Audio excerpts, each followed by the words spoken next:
ಇವಳ ತಂದೆಯಾದಂತಹ ಜಾಂಬವಂತ. ಹಾಗಾದ್ರೆ ಆ ಮಣಿ ನನಗೆ ಸಿಗಬೇಕಲ್ಲ, ಸಿಗಬೇಕು ಅಂತಾದ್ರೆ ಇವಳನ್ನು ಕೇಳುವುದಲ್ಲ, ಇವಳ ಅಪ್ಪನೇ ಬರ್ಬೇಕು. ಇವಳ ಅಪ್ಪ ಬರ್ಬೇಕಾದ್ರೆ ಭರಿಸಬೇಕು ಅಂತಾದ್ರೆ ಇದೆಲ್ಲ ಕೈಯಲ್ಲಿ ಪಾಂಚಜನ್ಯ, ಅದನ್ನೇ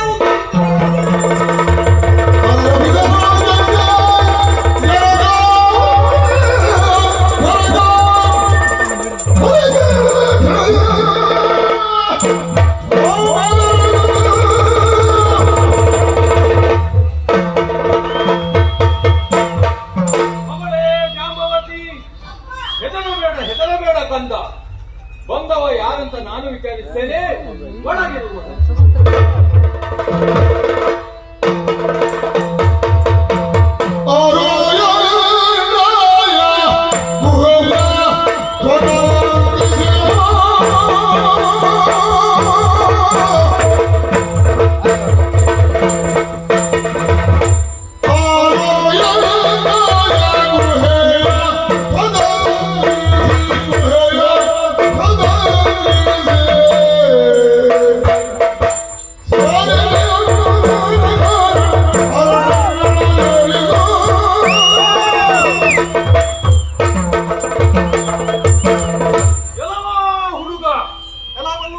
ಯಾರು ಇಲ್ಲದ ಸಮಯದಲ್ಲಿ ನನ್ನ ಗುಹೆಯನ್ನು ಹೊಕ್ಕಿದೆಯಲ್ಲ, ಯಾರೋ ನೀನು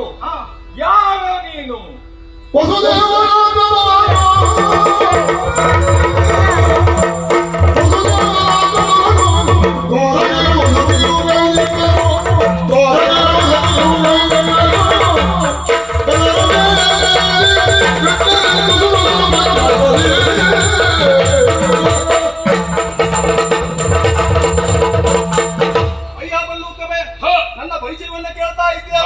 ನಾನೇನು ಸಾಮಾನ್ಯದವನಲ್ಲ. ಯಾರು? ವಸುದೇವ ದೇವಕಿಯರ 8ನೇ ಗರ್ಭದಲ್ಲಿ ಬೆಳಗಿದವನು ನಾನು. ಹೆಸರು ನನ್ನದು ಕೃಷ್ಣ ಎನ್ನುವುದಾಗಿ, ಇರುವಂತಹ ಸ್ಥಳ ದ್ವಾರಕೆ ಎನ್ನುವುದಾಗಿ. ವಸುದೇವ ದೇವಕಿಯರ ಸಂಜಾತ, ದ್ವಾರಕೆಯಲ್ಲಿರುವಾತ ಶ್ರೀಕೃಷ್ಣನೆಂದು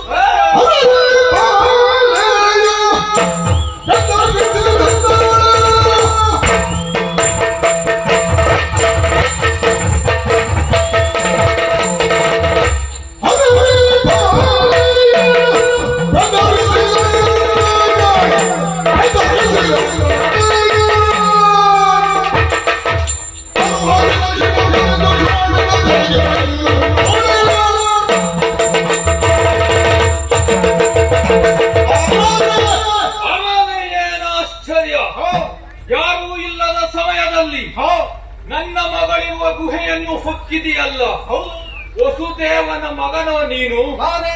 ಇಲ್ಲವೇ ಹೋದರೆ ಹಾ, ಯಾರೂ ಇಲ್ಲದ ಸಮಯದಲ್ಲಿ ಹಾ, ಒಂದು ಹೆಣ್ಣು ಮಗಳಿರುವಾಗ ಹಾ, ನೀನು ಹೋಗ್ತೀಯಂತಾದ್ರೆ ಹಾ, ನಿನಗೆ ಛಲ ಏನು? ಹಾ, ನನ್ನ ಮಗಳ ಕೂಗು ಕೇಳಿಸಿತು, ಹಾ, ಅಡವೆ ಬಿದ್ದ ನಾ ಕೆಟ್ಟೆ. ಹಾ, ಎಲ್ಲಿಂದ ಬಂದೇನೋ ಸಿಟ್ಟು ಹಾ, ಓಡಿ ಬಂದಿದ್ದೇನೆ. ಹಾ, ಯಾವ ತಂದೆಯಾದರೂ ಹಾ, ಮಗಳ ಈ ಸ್ಥಿತಿಯನ್ನು ಕಂಡು ಹಾ, ಯಾರಾದ್ರೂ ಬರದಿರ್ತಾರ? ಹಾ, ಬಂದವ ನಾನು ಸಾಮಾನ್ಯದವನಲ್ಲ, ಹಾ. ಜಾಂಬವಂತ. ಓಹೋ, ನಾನು ಬಂದದ್ದು ಯಾಕೆ ಅಂತ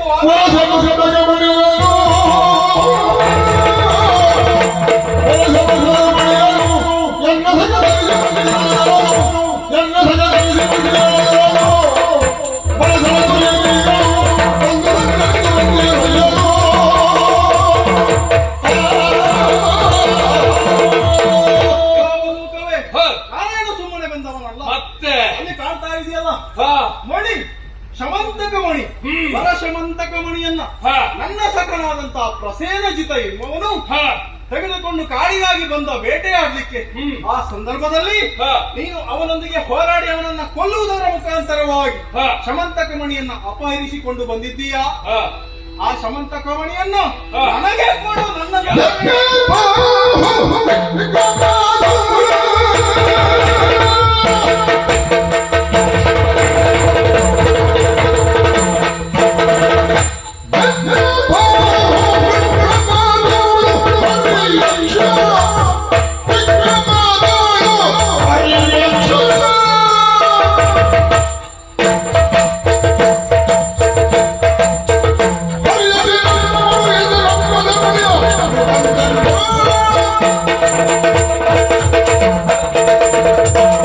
ಎಲ್ಲ ಹುಡುಗ ಆ ಶಮಂತಕ ಮಣಿಯನ್ನು ಹ, ಕಿತ್ತು ತಂದದ್ದೆ ಅಂತ ಭಾವಿಸಿದ್ಯೇನೋ? ಇನ್ನೇನು ಅವನನ್ನ ಇಲ್ಲವೇ ಇಲ್ಲ. ಹ, ನೀನು ಯಾರು ಹೇಳಿದೆ? ಪ್ರಸೇನ. ಪ್ರಸೇನ. ಪ್ರಸೇನ ಹತ್ತಿರ ತೆಗೆದುಕೊಂಡು ಬಂದದ್ದಲ್ಲದು. ಹ, ಸಿಂಹ ಒಂದಿತ್ತು ಕಾಡಿನಲ್ಲಿ. ಓಹೋ, ಬೇಟೆಗೆ ಹೋದಂತಹ ಸಂದರ್ಭದಲ್ಲಿ ಹ, ಕಚ್ಚಿಕೊಂಡು ಓಡಾಡ್ತಾ ಇತ್ತು. ಹ, ಆ ಸಿಂಹವನ್ನು ಕೊಂದು ಹ, ನನ್ನ ಮಕ್ಕಳಿಗೆ ಆಟ ಆಡುವುದಕ್ಕಾಗಿ ಹ, ತಂದಿರುವೆ ಆ ಶಮಂತಕ ರತ್ನವನ್ನು. ಹ. ಕೊಡುವುದಿಲ್ಲ.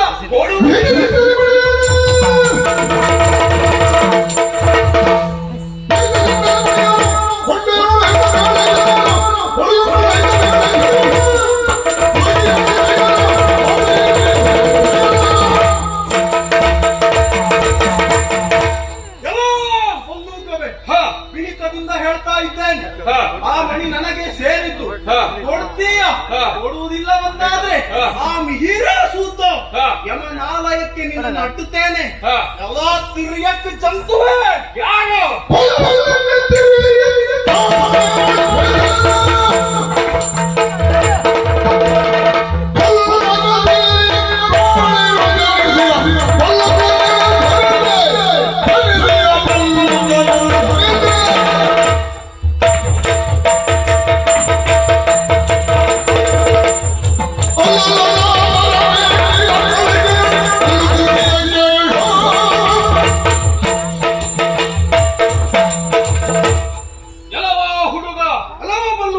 ಸಾಮಾನ್ಯ ಕಾಡಿನಲ್ಲಿ ತಿರುಗುವ ಕರಡಿ ಅಂತ ಭಾವಿಸಿದ್ದೇನು? ಮತ್ತೇನ?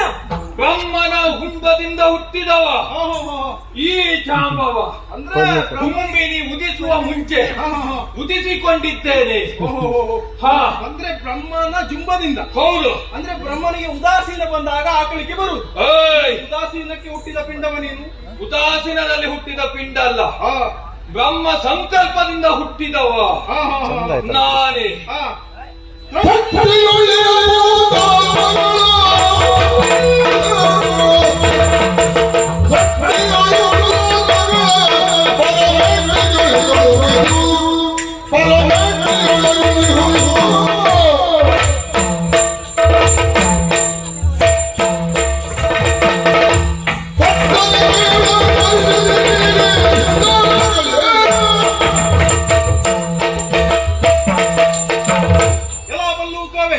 ವಿಚಾರ ಗೊತ್ತುಂಟೇನು ನಿನಗೆ? ಏನು? ಸೃಷ್ಟಿಯಲ್ಲಿ ಹುಟ್ಟಿರುವಂತಹ ಎಲ್ಲಾ ಜೀವಿಗಳು ಬ್ರಹ್ಮನ ಸೃಷ್ಟಿಗೆ ಒಳಪಟ್ಟಂತೆ. ಅಯ್ಯ, ಬ್ರಹ್ಮನ ಸೃಷ್ಟಿ ಹೌದು. ಹಾ, ಯಾವ ರೀತಿ? ಯಾವ ರೀತಿ? ಗಂಡು ಹೆಣ್ಣುಗಳು ಸಂಗಮವಾದ್ರೆ ಮಾತ್ರ. ಹಾ, ಆದ್ರೆ ನನ್ನ ಸೃಷ್ಟಿ ಹಾಗಲ್ಲ. ಹಾ, ಬ್ರಹ್ಮನೇ ಸಂಕಲ್ಪಿಸಿ ಹಾ. ಇಂತಹದ್ದೊಂದು ಬೇಕು ಅಂತ ಹಾ. ಸೃಷ್ಟಿಗೊಂಡವ ನಾನು ಬ್ರಹ್ಮ ಮಾನಸ ಪುತ್ರನೇ ಆಗಿರ್ಲಿ, ಎನ್ನಿಸಿಕೊಂಡಿದ್ದೇನೆ. ಹಾ, ಬ್ರಹ್ಮ ಮಾನಸ ಪುತ್ರನೇ ಆಗಿರ್ಲಿ, ಹಾ. ಅಥವಾ ಹೆಣ್ಣು ಗಂಡಿನ ಸಂಭೋಗದಿಂದ ಆಗಿರ್ಲಿ, ಹಾ. ಅದೆಲ್ಲವೂ ಬ್ರಹ್ಮ ಲಿಖಿತ, ಬ್ರಹ್ಮನೇ ಸೃಷ್ಟಿಗೊಳಪಟ್ಟದ್ದು. ಹಾ. ಒಬ್ಬ ಹುಟ್ಟಿದ್ರೆ ಸಾಕಾಗ್ಲಿಕ್ಕಿಲ್ಲ ಜೀವನದಲ್ಲಿ, ಹಾ. ಅವನು ಏನಾದ್ರೂ ಸಾಧಿಸಿರ್ಬೇಕು. ಹಾ. ಅಂತ ಸಾಧನೆ ಏನಾದ್ರೂ ನೀವು ಮಾಡಿದ್ದೀರಾ?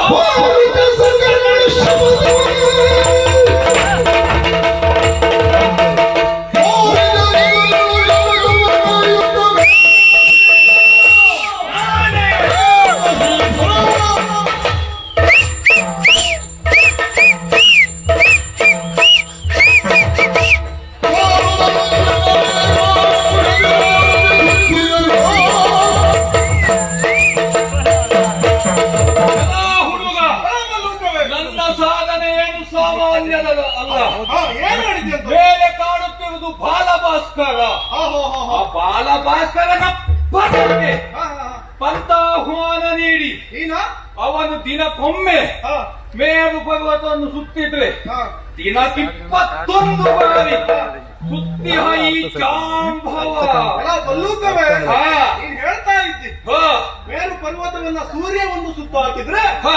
ನೀನ್ 21 ಬಾರಿ ಸುತ್ತು ಹಾಕಿದ್ಯಾ? ಅಂತಹ ಸಾಮರ್ಥ್ಯ ನನ್ನಲ್ಲುಂಟು. ಒಂದು ವಿಚಾರವನ್ನ ಕೇಳ್ತೇವೆ. ಏನ? ಅದೇ ಮೇರು ಪರ್ವತವನ್ನ ಸೂರ್ಯ ಒಂದು ಸುತ್ತು ಹಾಕಿದ್ದೇ ಹೌದು ಅಂತ ಆದ್ರೆ ಹಾ. ಹಗಲು ರಾತ್ರಿ ಎನ್ನುವುದಾಗ್ತದೆ, ಹಾ. ಹೌದಾ? ಹಾ. ನೀನ್ 21 ಬಾರಿ ಸುತ್ತು ಹಾಕಿದ್ಯಲ್ಲ, ಹಗಲು ರಾತ್ರಿಯನ್ನು ಏಕಕಾಲದಲ್ಲಿ ತಡಿಸಿದವ ಈ ಜಾಂಬವ. 21 ಬಾರಿ ಹಗಲು ರಾತ್ರಿ ಆಯ್ತಾ? ಹಾ. ಹಾ, ಬಿಡ.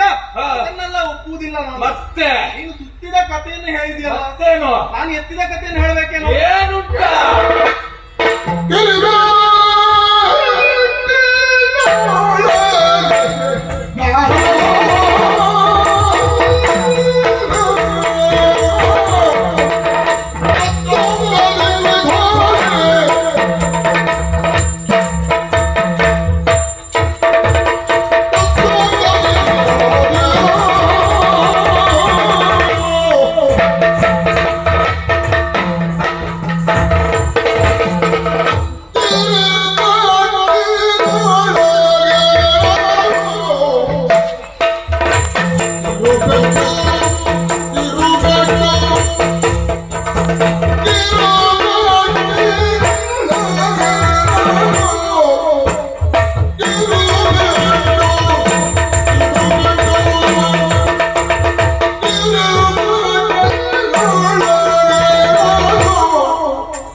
ಅಯ್ಯ ಬಲ್ಲೂಕವೇ, ಹೇಳಿದ್ಯಲ್ಲ ನೀನು ಸುತ್ತಿದ ಕಥೆಯನ್ನ ನಾನು ಎತ್ತಿದ ಕಥೆಯನ್ನು ಹೇಳಬೇಕೇನೋ? ಯಾವುದಾದ್ರು ಕೇಳು. ತಿನ್ಕೊಂಡೋಗಿ ಈ ಕಥೆ ಆಗಿರುವುದು ನಾನು ಚಿಕ್ಕ ಪ್ರಾಯದಲ್ಲಿರುವಾಗ, ಅಂದ್ರೆ ನನಗೆ 6-7 ವರ್ಷ ಇರ್ಬೇಕಷ್ಟೇ. ಆ ಸಂದರ್ಭದಲ್ಲಿ ಈಗ ಇದ್ದಾಗೆ ನಾವು ದ್ವಾರಕೆಯಲ್ಲಿದ್ದವರಲ್ಲ, ಮೊದಲು ನಂದ ಗೋಕುಲದಲ್ಲಿ ಇದ್ದವರು. ನಮ್ಮ ವೃತ್ತಿ ಎನ್ನುವುದು ಗೋಪಾಲಕ ವೃತ್ತಿಯಾಗಿತ್ತು. ಆ ಸಂದರ್ಭ ಗೋಪಾಲ ವೃತ್ತಿಯನ್ನು ಮಾಡುತ್ತಿರುವಂತಹ ಸಂದರ್ಭ ವರ್ಷಕ್ಕೆ ಒಮ್ಮೆ ಗೋಪಾಲಕರೆಲ್ಲರೂ ಕೂಡಿಕೊಂಡು ಮಾಡುವುದು ಇಂದ್ರ ಪೂಜೆ. ಅದು ಪದ್ಧತಿಯಾಗಿತ್ತು. ಆದರೆ ನಾನು ಅದನ್ನು ವಿರೋಧಿಸಿದೆ. ಇಂದ್ರ ಪೂಜೆಯನ್ನು ಯಾಕೆ ಮಾಡಬೇಕು? ಇಂದ್ರನೇ ಮಳೆ ಬೆಳೆಯನ್ನು ತರುವುದಂತ ಯಾರು ಹೇಳಿದ್ರು?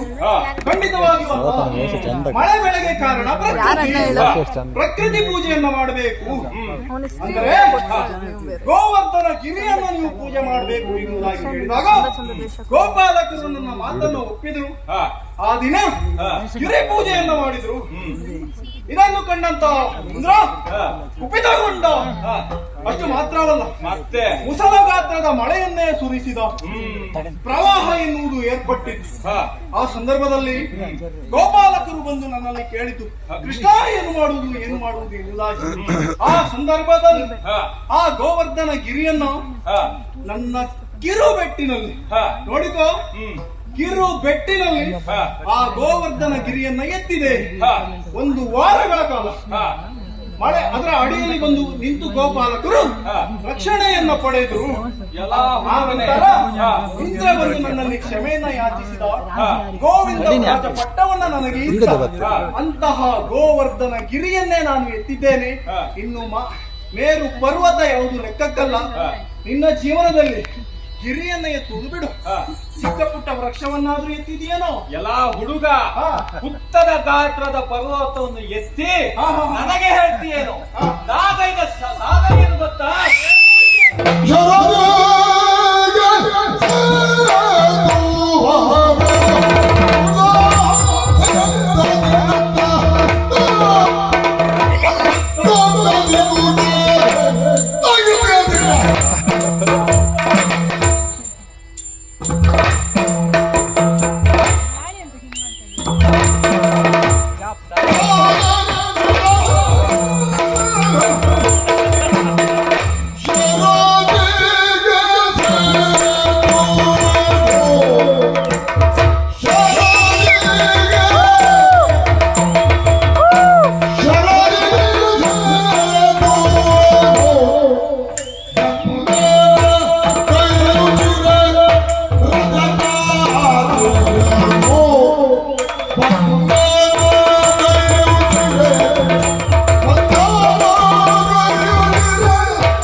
ನನ್ನ ಯಾದವ ಕುಲಕ್ಕೆ ಅನುಕೂಲಿಯಾಗಿದ್ದೇನೆ ನಾನು. ನೀನಾ? ಹೌದು, ಅಂತಹ ಸಾಹಸವನ್ನು ನೀನೇನಾದ್ರೂ ಮಾಡಿದ್ದೇನೆ ನಿನ್ನ ನನ್ನ ಜೀವನದಲ್ಲಿ? ಸಾಹಸವನ್ನು ಕೇಳಲಿಲ್ವಲ್ಲ. ಏನ್ ಮಾಡಿದ್ದೇನೆ? ಅಪರೂಪಕ್ಕೆ ಇಂಥ ಸಾಹಸ ಬರುವುದು. ಏಯ್! ಕಾಣುತ್ತಿರುವುದು ಬೆಳ್ಳಿ ಬೆಟ್ಟ. ಬೆಳ್ಳಿ ಬೆಟ್ಟವನ್ನು ಕಿತ್ತು ತಂದೆ ಯಾಕೆ? ಯಾಕಾಗಿ? ಶ್ರೀರಾಮಚಂದ್ರ ಹ, ಅವನ ಮಡದಿಯಾದಂತ ಸೀತೆಯನ್ನು ಹ, ಆ ಕಡ ರಾವಣ ಓ, ಓ, ತನ್ನ ಲಂಕೆಗೆ ಕರೆದುಕೊಂಡು ಹ, ಹೋಗಿ ಅಶೋಕವನದಲ್ಲಿ ಇರಿಸಿದ್ದ. ಹ, ಹ, ಹ, ಅವಳನ್ನು ಹಿಂದಕ್ಕೆ ಕರೆತರಲು ಹ, ರಾಮ ಸೇತುವೆ ಅಗತ್ಯ ಇತ್ತು. ಹ, ಅಂಥ ರಾಮ ಸೇತುವನ್ನು ಹ.